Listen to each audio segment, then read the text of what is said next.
Auzubillahi minasyaitonirrajim. Bismillahirrahmanirrahim. Wa iza qila lahum aminu bima anzalallahu qalu nu'minu bima unzila alaina yakfuruna bima wara'ahu wa huwal haqqu musaddiqan lima ma'ahum qul falima taqtuluna anbiya Allah min qablu in kuntum mu'minin. Sadaqallahul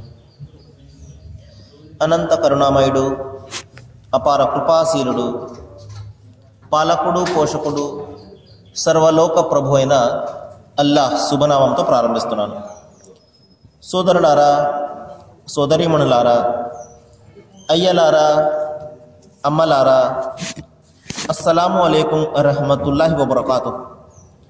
సర్వలోక ప్రభు అయిన అల్లాహ్ మన అందరి జీవితాలలో శాంతిని, శుభాలను, కారుణ్యాన్ని కురిపించునుగాక. ఆమీన్.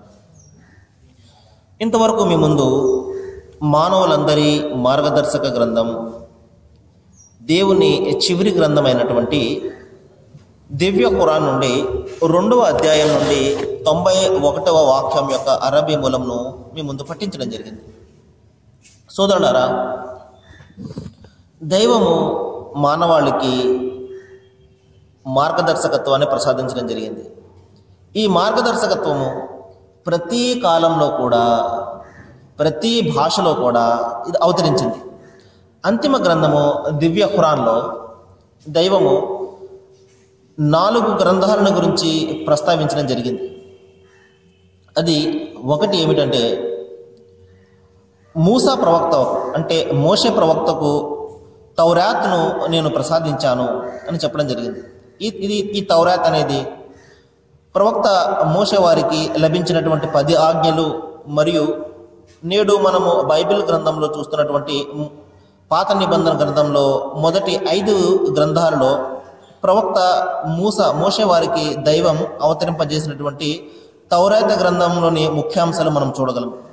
అదేవిధంగా ఆ తర్వాత దావీదు ప్రవక్తకు, దావూద్ అలైహిస్సలాం దావీదు ప్రవక్తకు కీర్తనలు అనే గ్రంథాన్ని, జబూర్ అనే గ్రంథాన్ని ప్రసాదించడం జరిగింది. ఇది కూడా మనము పాత నిబంధన గ్రంథంలో కీర్తనలు అనే గ్రంథంలో ముఖ్యాంశాలు మనం చూడగలం. ఆ తర్వాత 3వ ప్రవక్త హజరత్ ఈసా క్రీస్తు యేసు వారికి ఇంజీలు జ్ఞానాన్ని, సువార్తల జ్ఞానాన్ని ప్రసాదించాను అని చెప్పడం జరిగింది.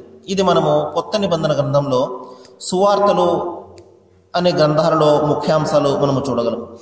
ఆ తర్వాత 4వది ప్రవక్త ముహమ్మద్ వారికి మరి ఖురాన్ గ్రంథాన్ని ప్రసాదించాను అని చెప్పడం జరిగింది. మరొక సందర్భంలో వలికుల్లి అజలిన్ కితాబ్, ప్రతి జాతికి కూడా ఒక గ్రంథం ఉన్నది అంటున్నాడు. వలికుల్లి ఉమ్మతి రసూల్, ప్రతి జాతి వద్దకు కూడా నేను ప్రవక్తను పంపాను అంటున్నాడు. ప్రతి జాతి వద్దకు ప్రవక్త వచ్చాడు, ప్రతి ప్రవక్తకు కూడా నేను గ్రంథాన్ని పంపాను. ఇంకా ఖురాన్లో ప్రస్తావించబడినటువంటి ప్రవక్తల వద్దకు కూడా గ్రంథాన్ని పంపాను, ఖురాన్లో ప్రస్తావించబడినటువంటి ప్రవక్తల వద్దకు కూడా నేను గ్రంథాన్ని పంపాను అంటున్నాడు. కాబట్టి దైవ గ్రంథం లేనటువంటి, దైవ ప్రవక్త రానటువంటి జాతి ఏది కూడా లేదు. చిన్నదో పెద్దదో ప్రతి ప్రవక్తకు కూడా దైవం గ్రంథాన్ని పంపాడు. అయితే ఇక్కడ ప్రశ్న ఏమిటంటే సోదరులారా, మరి ఒక గ్రంథము దైవ గ్రంథం అని మనకు ఎలాగండి తెలుస్తుంది? చూడండి, చిన్న ఉదాహరణ చెప్తాను. ఒక వ్యక్తికి ఒక ఇల్లు ఉందనుకోండి, ఆ ఇంటి దస్తావేజులు అతని పేరు మీద ఉన్నాయనుకోండి, అతను సగర్వంగా ప్రకటిస్తాడు. అతనికి ఏ భయం కూడా ఉండదు, ఈ ఇల్లు నాది అని. అదేవిధంగా ఈ భూమి దైవానిది, ఈ ఆకాశము దైవానిది, ఈ సర్వ వనరులన్నీ కూడా దైవానివి, ఈ ప్రకృతి దైవానిది. కాబట్టి ఆయన దీనిని నేను పుట్టించాను, ఈ భూమి నాది, ఈ ఆకాశము నాది, సర్వ వనరులు, సమస్త ప్రకృతి కూడా నేను పుట్టించినవే. ఈ సూర్యుడు, ఈ చంద్రుడు, ఈ నక్షత్రాలు, ఈ చెట్లు, ఈ చేమలు, ఈ సముద్రాలు, ఇవన్నీ కూడా నావే అని ఆయన ఘంటాపథంగా చెప్పగలుగుతున్నాడు. మరొకరు ఇవి కూడా నేను కూడా ఇవి సృష్టించాను అని ఎవరు కూడా దావా చేయలేదు ఇంతవరకు కూడా. కాబట్టి ఈ విధంగా దావా చేసినటువంటి దైవము మనకు వేదాలలో కనిపిస్తాడు సర్వేశ్వరుడు పేరుతోటి, ఉపనిషత్తుల్లో కనిపిస్తాడు, భగవద్గీత గ్రంథంలో కనిపిస్తాడు, బైబిల్ గ్రంథంలో యెహోవా పేరుతో కనిపిస్తాడు, అంతిమ గ్రంథము ఖురాన్లో అల్లాహ్ పేరుతో కనిపిస్తాడు. కాబట్టి వీరు వేరే వేరే దైవాలు కాదు. వీరు అందరూ కూడా ఒకటే, పేర్లు వేరుగా ఉన్నాయి. కాబట్టి ఆ దైవము వీటిని నేను పుట్టించాను అని సగర్వంగా చెప్పగలుగుతున్నాడు. మరొకరు దావా చేయలేరు అది. కాబట్టి సోదరులారా, దైవము మానవాళికి గ్రంథాలను, ప్రవక్తలను పంపించడం జరిగింది. అంతిమ గ్రంథము ఖురాన్లో ఈ విధంగా సెలవిస్తున్నాడు, ముసద్దిఖల్ లిమా బైన యదైహి, నేను పంపినటువంటి ఈ చివరి గ్రంథమైనటువంటి ఖురాన్ పూర్వం నుండి ఉన్నటువంటి గ్రంథాలను ఇది సమర్థిస్తుంది, అవి నిజమని బలపరుస్తుంది అంటున్నాడు. ఇంకా మరొక సందర్భంలో దైవం ఈ విధంగా ఆజ్ఞాపిస్తున్నాడు, యా ఊతుల్ కితాబ్, ఓ గ్రంథాన్ని పొందినటువంటి ప్రజలారా.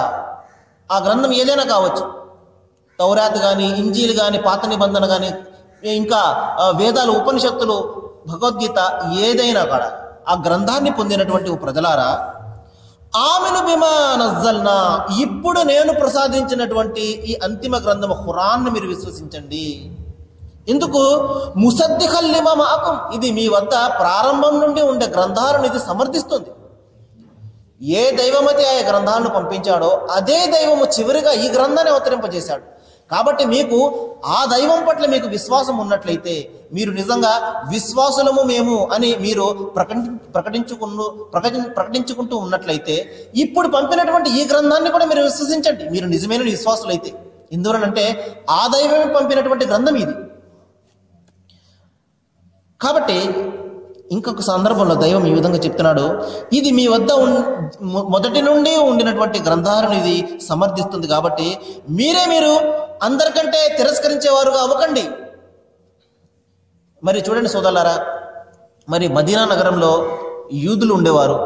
ఈ యూదుల గురించి నేను చాలా సందర్భాల్లో చెప్పడం జరిగింది. వీరికి దైవ గ్రంథం గురించి మంచి అవగాహన ఉన్నది, ప్రవక్తల గురించి ఉన్నది, దైవదూతల గురించి, అందరి గురించి అవగాహన ఉన్నది. కాబట్టి మదీనాలో ఉన్నటువంటి మిగతా ప్రజలు ఈ యూదు ప్రజలను చూసి వారిని అనుసరించేవారు. వీరి వద్ద దైవ గ్రంథం ఉన్నది, వీరికి దేవుని యొక్క జ్ఞానం ఉన్నది అని చెప్పేసి ప్రతి విషయంలో కూడా వారిని అనుసరించేవారు. వీరు అనుకున్నారు, ప్రవక్త ముహమ్మద్ వారు ఉద్భవించగానే మొట్టమొదటిసారిగా వాళ్లే యూదులే విశ్వసిస్తారు ఈయనను, ఎందువలనంటే దైవ గ్రంథం గురించి వారికి మంచి అవగాహన ఉన్నది కాబట్టి అని వీరు భావించారు. కానీ వారు ఏం చేశారు?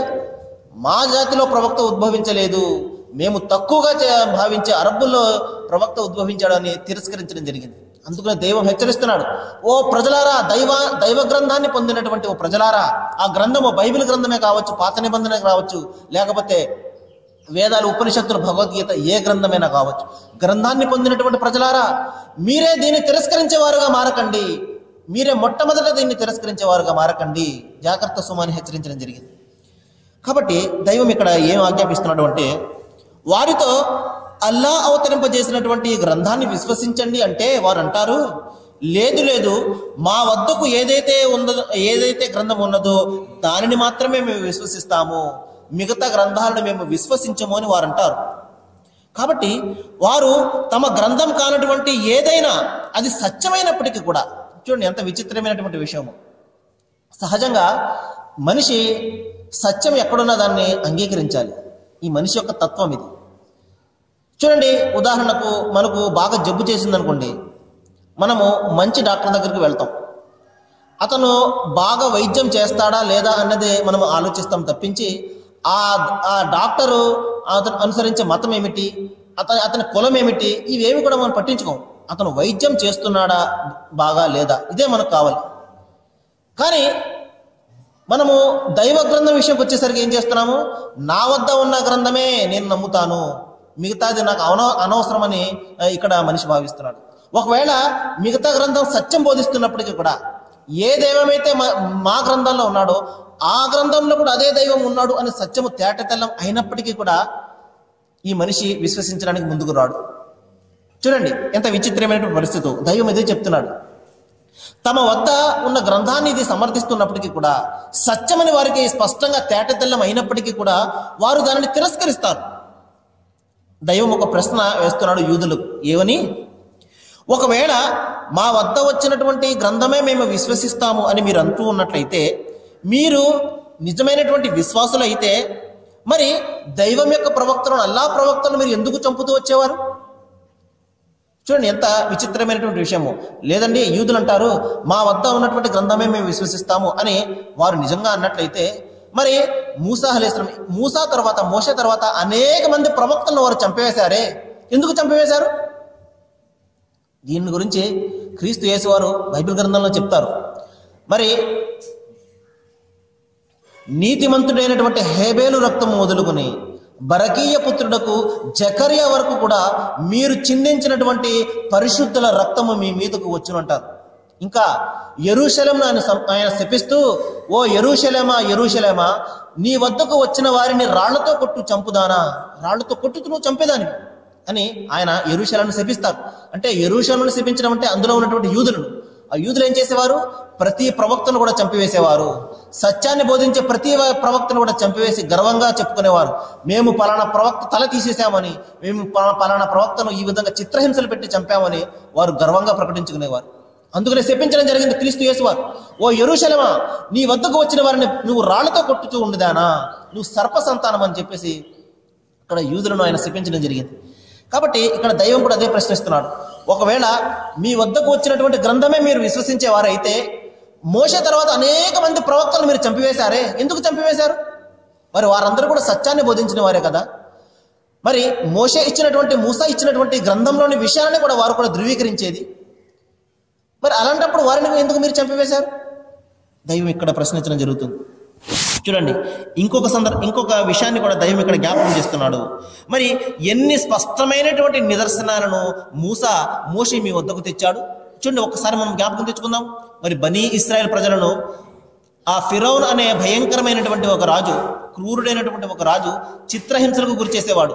వారిని బానిసలుగా చేసుకుని ఉండేవాడు. వారి యొక్క మగపిల్లలను వధించేసేవాడు. ఆడపిల్లలను విడిచిపెట్టి తమ వంశంలో కలుపుకునేవాడు. ఇంత భయంకరమైనటువంటి చిత్రహింసలకు గురి చేస్తున్నటువంటి ఆ పరిస్థితుల్లో దైవము వారి మీద దయతలచి మోషే ప్రవక్తను పంపించి వారిని బయటికి తీసుకురావడం జరిగింది. ఆ తర్వాత సముద్రాన్ని రెండుగా చీల్చి వారికి బాటను ఏర్పాటు చేయడం జరిగింది. ఇంకా ఆకాశం మరి తీక్షణమైనటువంటి ఎండకు తట్టుకోలేక ఉన్నటువంటి పరిస్థితుల్లో మరి మేఘాల ఛాయలను వారికి కనిపించి వారిని ఆదుకోవడం జరిగింది.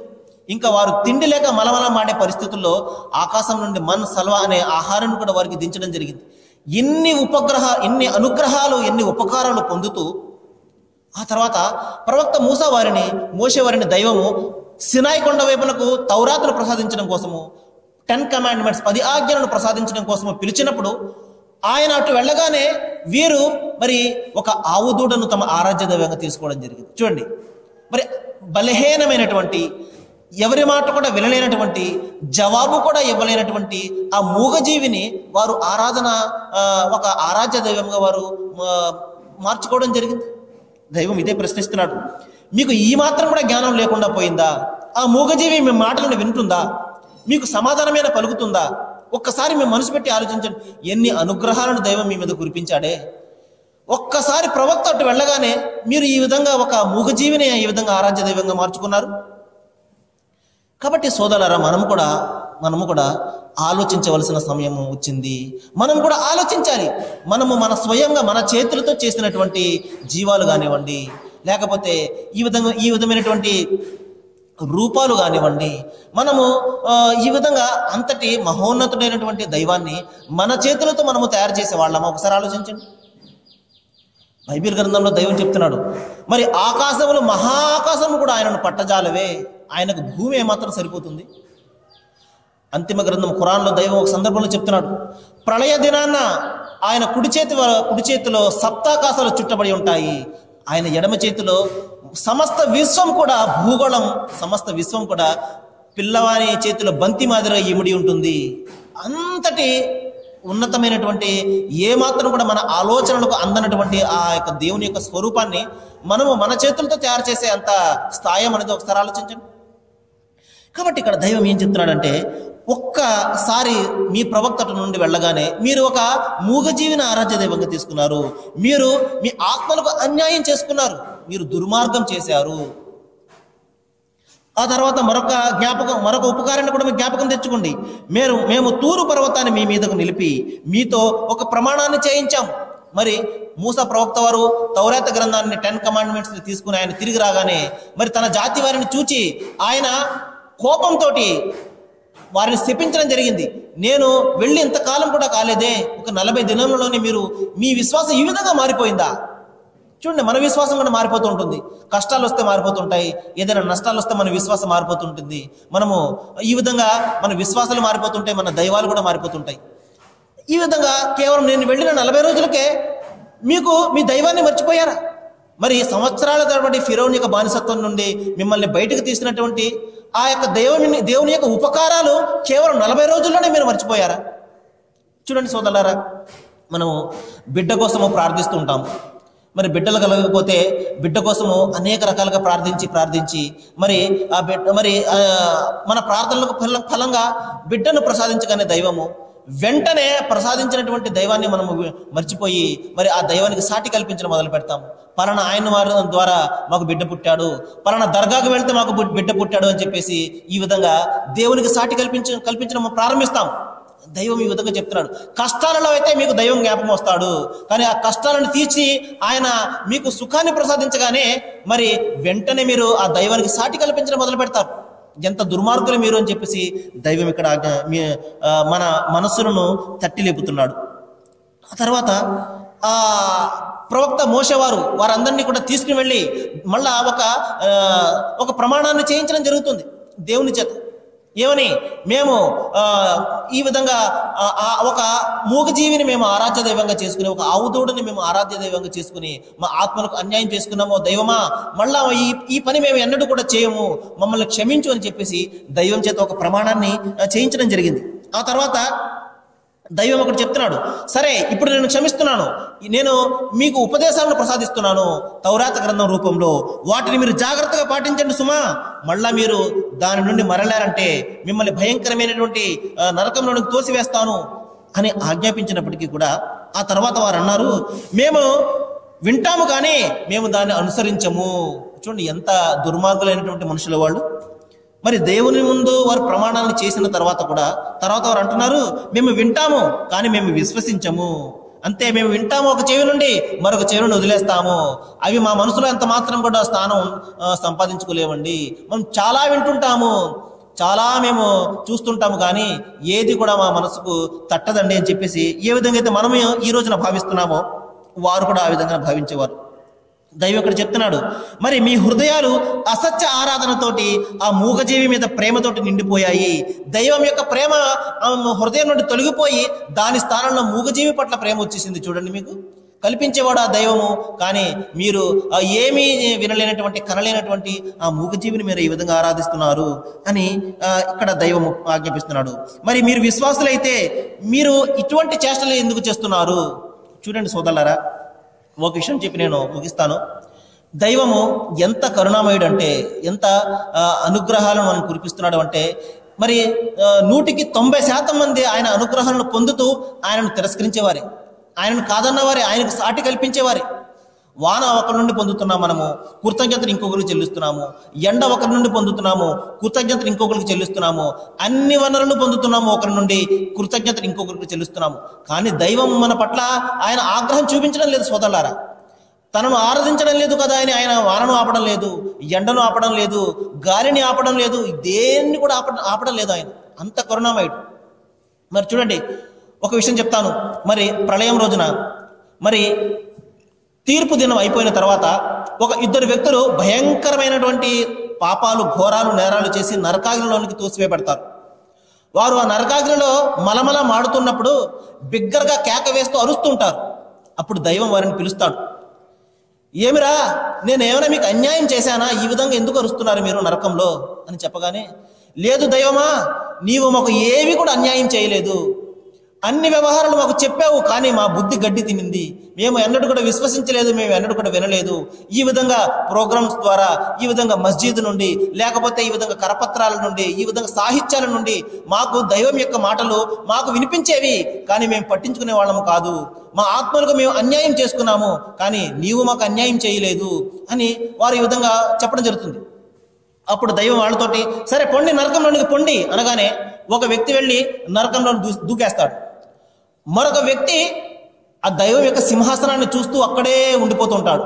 అప్పుడు దైవం వాడిని ప్రశ్నిస్తాడు, ఏమిరా, నేను ఆజ్ఞాపించినప్పటికీ కూడా ఇంకా నువ్వు ఇక్కడే ఉన్నావు, ఎందుకు ఈ విధంగా మళ్ళా వెనక్కి చూస్తున్నావు అనగానే, ఓ దేవుడా, ప్రపంచంలో నేను ఘోరాలు నేరాలు చేస్తున్నప్పుడు నాకు మనసులో అనిపించేది, నేను ఎన్ని పాపాలు చేసినా దైవం ఒకడు ఉన్నాడు, ఆయన నన్ను కాపాడతాడు, ఆయన నన్ను ఎప్పటికైనా క్షమిస్తాడు అన్న ఆశతోటే నేను ఉండేవాడిని. ఓ దేవుడా, ఇప్పటికీ కూడా నాకు ఆశ చావలేదు దేవుడా, ఎన్నడైనా నువ్వు నన్ను క్షమిస్తావని, నేను ఈ పాపిని నువ్వు కరుణిస్తావని మరి ఆశగా నీ వైపు నేను చూస్తున్నాను అని పిలవగానే అనంత కరుణామయుడు అయినటువంటి ఆ దైవము కరిగిపోయి, సరే నీకు నీ దైవము క్షమిస్తాడు అన్న ఆ ఆశ నీకు ఇంకా ఉన్నది కదా, సరే ఆ ఆశతోనే నేను క్షమిస్తున్నాను, వెళ్ళు, నువ్వు స్వర్గానికి వెళ్ళు అని చెప్పేసి అక్కడ స్వర్గాన్ని పంపించడం జరుగుతుంది. చూడండి ఎంత కరుణామయుడు దేవుడు.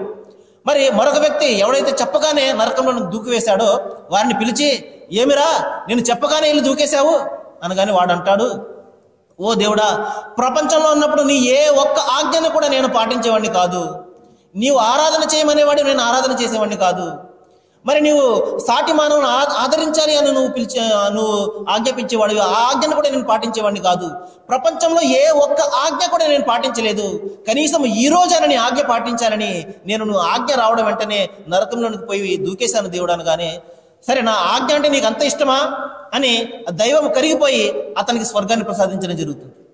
చూడండి ఎంత అనంతమైనటువంటి కరుణామయుడు. కాబట్టి సోదరులారా, ఈ కరుణ, ఈ వాత్సల్యము దైవము ప్రపంచంలో ఉన్నప్పుడే చూపిస్తాడు, కానీ పరలోకంలో సోదరులారా మరి భయంకరమైనటువంటి ఆగ్రహంలో అల్లాహుతాలా దైవం యొక్క ఆగ్రహంలో మనం చిక్కుకుపోతాము. ఎప్పుడైతే ఆయనకు సాటి సమానము మనం కల్పించే పాపాన్ని మనం ఎప్పుడైతే చేస్తామో అది మాత్రము ఎన్నడూ కూడా దైవం వద్ద క్షమాపణ పొందదు. కాబట్టి ఈ విషయాన్ని గురించి మనము అనుక్షణం కూడా ప్రతి నిత్యం కూడా జ్ఞాపకం పెట్టుకోవాలి. మనం ఏ తప్పు చేసినా కరుణామయుడు ఆయన క్షమించే అవకాశం ఉంటుంది, కానీ ఆయనకు సాటి కల్పించే పాపాన్ని మాత్రం మనం ఎన్నడూ కూడా చేయకూడదు. ఆ సాటి అనేది మనుషులైనా కావచ్చు, మహాపురుషులైనా కావచ్చు, ప్రవక్తలైనా కావచ్చు, ఎవరైనా కావచ్చు, దైవం యొక్క స్థానాన్ని మాత్రం వారికి ఇవ్వకూడదు. మనము వారిని ఆదరించవచ్చు, ప్రేమించవచ్చు, అనుసరించవచ్చు, ఆదరించాలి, కానీ ఆరాధన మాత్రం వాళ్ళకి చేయకూడదు. ఎందువల్లంటే ఆ పురుషులు, ఆ మహాపురుషులు కూడా ఆ ఏకైక దైవానికే వాళ్ళు ఆరాధన చేయడం జరిగింది. నేను దైవాన్ని ప్రార్థిస్తున్నాను, ఏ విషయాలైతే నేను ఇంత స్పష్టంగా చెప్పే అవకాశాన్ని నాకు దైవం ప్రసాదించాడు, దైవానికి నేను కృతజ్ఞత తెలుపుకుంటున్నాను. మరి ఎన్ని విషయాలైతే నేను మీ ముందు చెప్తున్నానో వీటిని మనము ఆలోచించేలాగా, కేవలము విని వదిలివేసే ఆ యొక్క తత్వం నుండి మన దైవం మనల్ని బయటపడేసేలాగా దైవం మనకు జ్ఞానాన్ని, సత్యాన్ని తెలపాలని నేను ప్రార్థిస్తూ ముగిస్తున్నాను. వాఖిరు దవానా అనిల్ హమ్దులిల్లాహి రబ్బిల్ ఆలమీన్.